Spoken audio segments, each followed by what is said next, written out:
All right, hello everyone. Thank you, Aaron, for everything that you've done to organize this event, and thank you to everyone who's here tonight. Um, I'm a little, I think, low energy because we just got back from a rally, so this is like two in a day. These days are never fun. But I do want to introduce my BLM family. This is Renelle, Erica, and Terrell. And we've been organizing together. I'm the director at BLM Nashua, and they are all co-founders of BLM Manchester. We've been working together, organizing, going to our 6th month next month. So honestly, they deserve a round of applause for that. It is really difficult work, I'll tell you. It's grueling. It's really difficult. It is missing the little things in life because you have an event tomorrow morning that you have to prep for.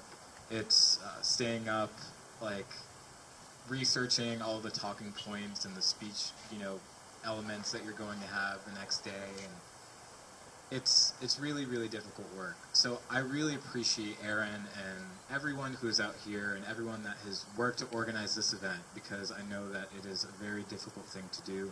Sometimes we don't have the energy to do it, but we have to find the energy to do it, because sometimes we feel like if we don't, then who will? And in this case, Aaron did.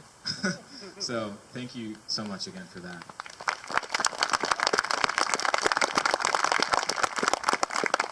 I want to start off by talking about Black Lives Matter. So Black Lives Matter was founded in 2013 in response to the acquittal of George Zimmerman in the Trayvon Martin case. We all were alive and well then, unless you're younger than 7 years old. And we saw how that was just a massive miscarriage of justice, how Trayvon Martin was killed by someone who was trying to be a police officer, who clearly had racial bias, who just killed a kid who was unarmed, who had Skittles and Arizona iced tea in his hoodie. And we saw how our criminal legal system failed Trayvon Martin and acquitted George Zimmerman.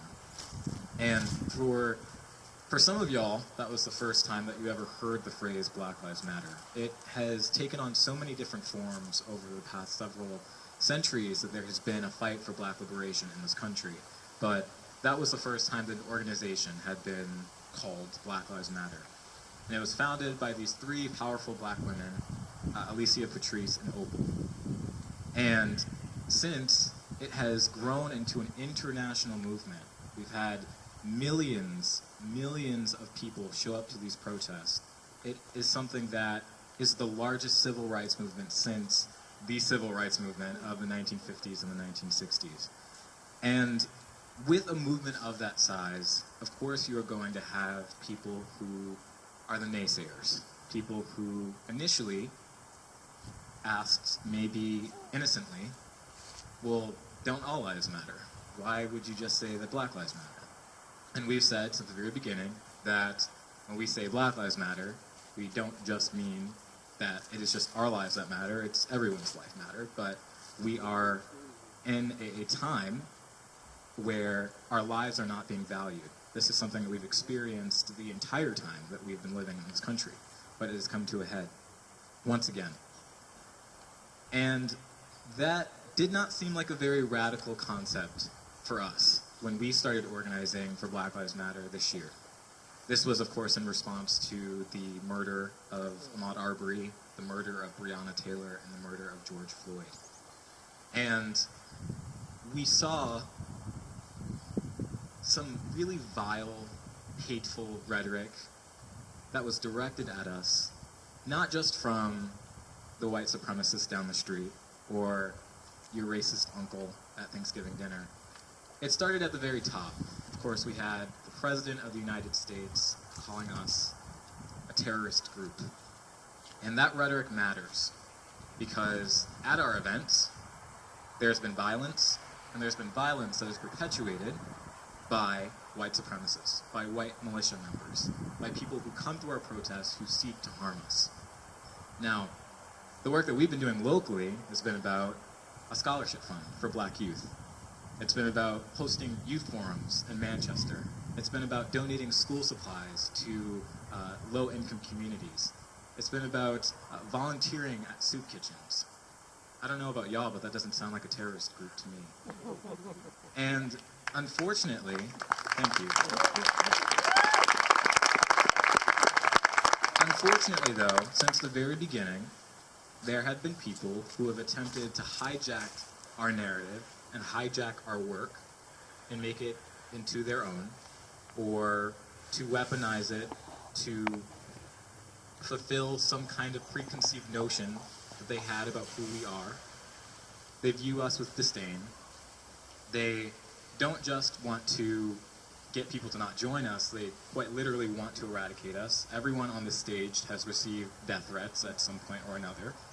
A lot of us are very scared of even coming here, and that leads me to, of course, why we are here.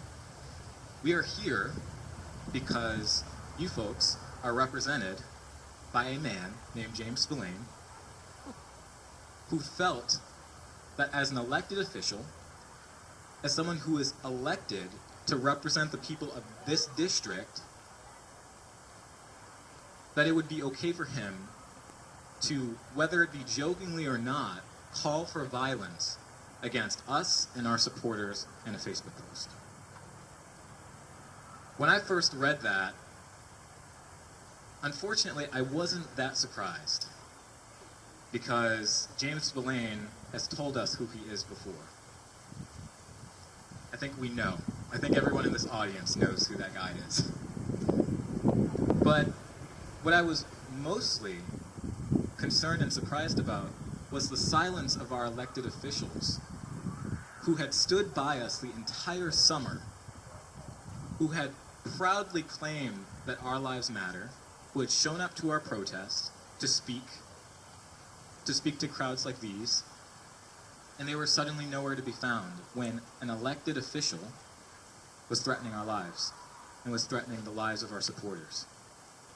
Now, I know some of you, these Black Lives Matter signs that I see, I know that some of you have put them in your yards. Yeah, that deserves a round of applause. And I know, for some of you who may not have been socially aware or woke or whatever you want to call it these days, putting that sign on your front lawn made you a target. And some folks have had those signs stolen from their yards. Some folks have had target practice sheets put on those signs in their yards. They've had their signs vandalized. This is something that is not happening elsewhere. This is happening here in your town, in your community, in your state. And the silence from many of our elected officials condemning this kind of behavior it's real. We deserve better from our elected officials. We deserve better from a governor, very specifically, Governor Sununu, who spent the entire summer praising Black Lives Matter, but when a member of his own political party called for violence against us, he had nothing to say. He still has not condemned the words of your representative. To this day. That's a problem. I thought really hard about what my remarks would be tonight, because I'm tired. This is like the first event that I hadn't written a speech for in a long time. And part of me is thinking, why should I go to this town and have to explain to all of these white people in this crowd that I'm a human being, that you shouldn't be afraid of me, that I'm not a terrorist, that I'm not coming to loot and burn your homes, even though there is much more precedent for white people looting and burning other people's homes in this country and worldwide. Why is it incumbent on me to show up in your community and tell you why my life matters? Why is it something that I have to do on my Sunday afternoon and come here and justify a phrase like my life matters? This is really, really painful work. This is work that is some of the hardest that we've ever had to do. And a lot of it isn't for us. A A lot of it is for you, and I think it's important that you recognize it. A lot of these events that we do, a lot of these rallies that we organize, we already know our lives matter. The black and brown people in our communities, we already know that our lives matter. Our parents told us that. But we gather in places like these with incredibly hateful representatives because it's important that we show up. Because we need to empower that neighbor, that family friend who can sense that something's wrong, who hears a racist joke or a violent joke or a joke about Black Lives Matter that is completely false, but doesn't feel like it's their place to speak up. It is not only your place to speak up, it is your responsibility to speak up.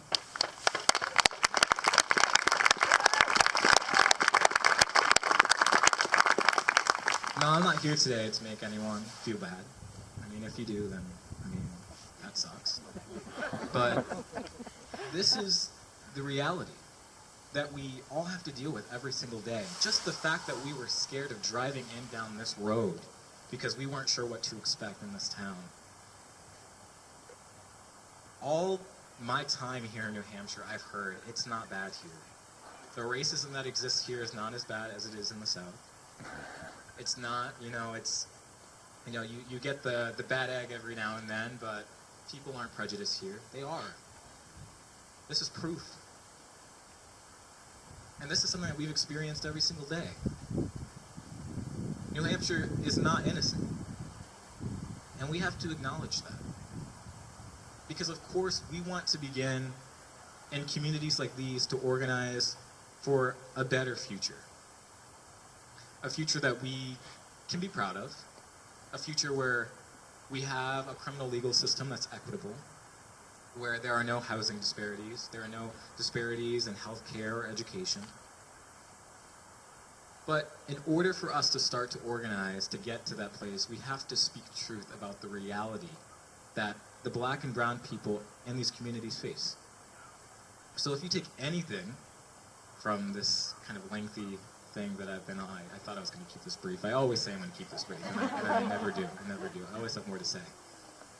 Is that there's work to be done, and we will be here. We will continue to be in the streets.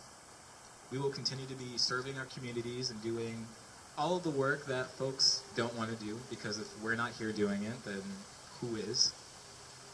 But remember that you have a responsibility to be a part of that change.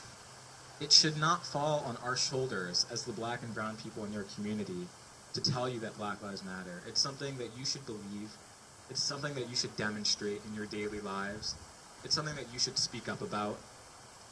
It's something that you should commit yourself to commit to this movement. This isn't about showing up to one rally. It's not about tweeting a hashtag or buying a yard sign. This is lifelong work. And it's hard. It's hard. But you gotta do it. Because Black Lives Matter.